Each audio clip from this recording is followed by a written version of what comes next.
What has been hard about doing the show for you? What has been difficult? I think what has been difficult is that we've talked to so many people that have so much to say.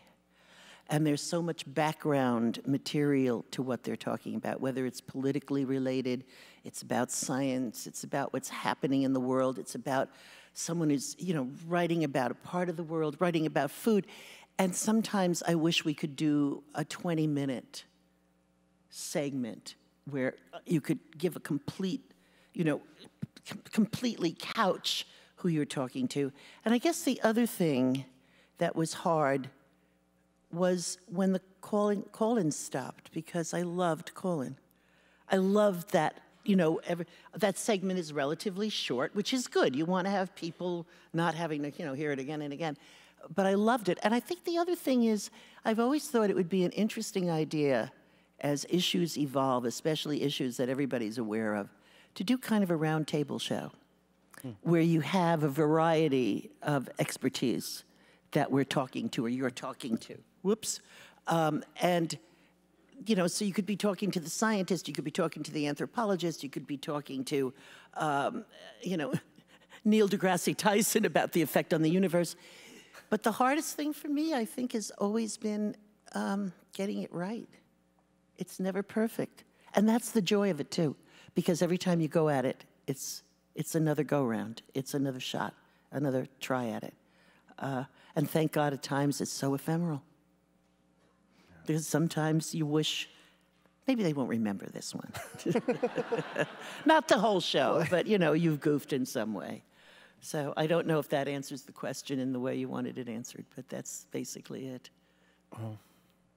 I mean, I selfishly asked that question because, it's a little bit of wanting advice from you, too, as I do this. Well, it's very hard to and I'm not saying we do more in this show in terms of investigating dimensions and bringing on unusual people and whatever, and I think it's a really good job that's done. But there's so much out there. There's so much backdrop. There's so many dimensions, especially today with what's happening with our environment and, in other areas as well. There's so much to say. Yeah. But then again, that's all ahead of you. I mean it, though. Yeah. You're the person who can do that. And that's going to be really exciting. Thank you.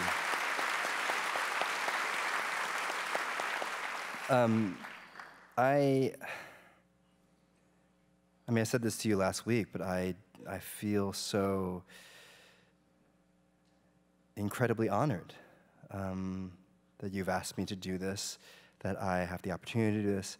Having listened to the show for so many years and having, just from the perspective of a listener, this feeling that you've taken us on this journey of curiosity, which you clearly still have.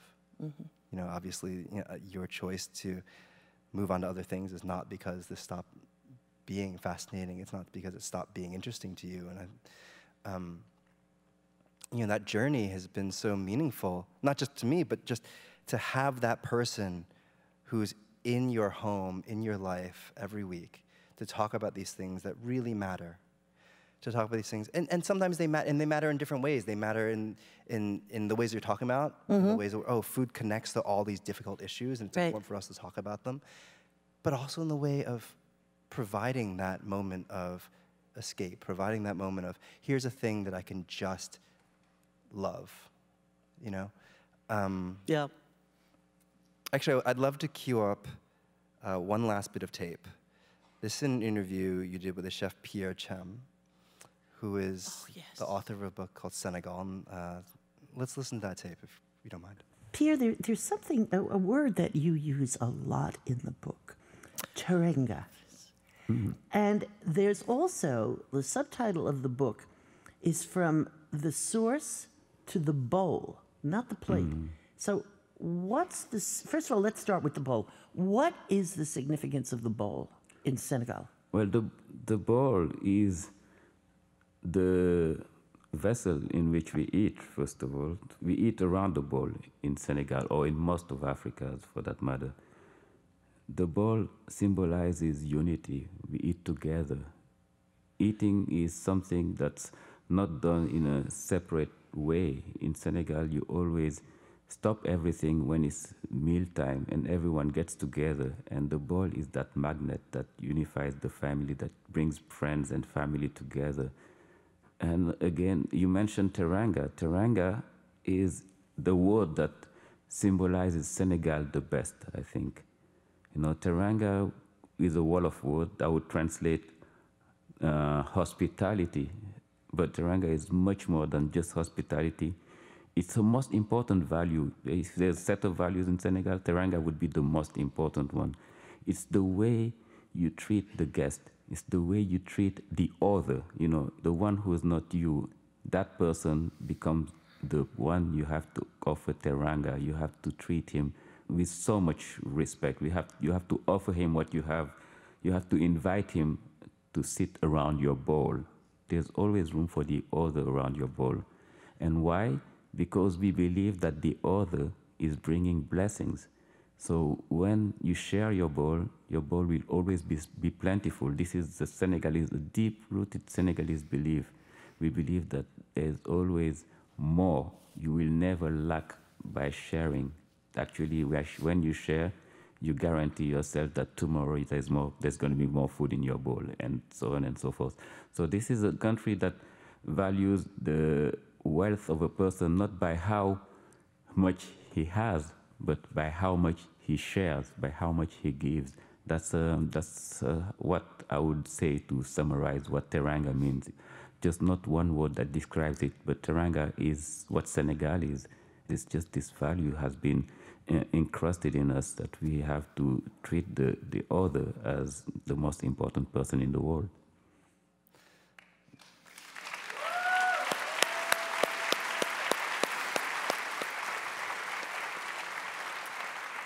Now, I wanted us to have a moment to listen to that because I remembered listening to the show. It was on my headphones. I remember when that came on, and I was walking to work, and I literally stopped in the middle of the street, and I could not believe what I just heard because that message was so powerful, especially in our lives in this moment, but always. And now, and it's just a, like a driveway moment, right? That's a cliche. I had that only it was like in the middle of the street and there was a bus like bearing down on me, so I ran to the other side of the street. Excuse me. But I wanted to bring it up because that clip always stays in my mind. That clip stays in my mind in this moment because it makes me think of what you've given us. It makes me think of how you treat people on the radio, how you've treated people when you've talked with them 600 episodes later, 635 or whatever the number is, how many thousands of people have called you. It's always been clear to me that you treat others that way.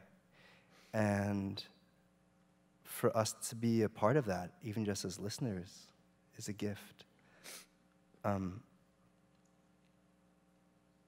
it's funny because you talk about Julia telling you that the Splendid Table, the book, was a seminal work. Well, the Splendid Table, the show, is a seminal work. You have two seminal works with the same title. How's that happen?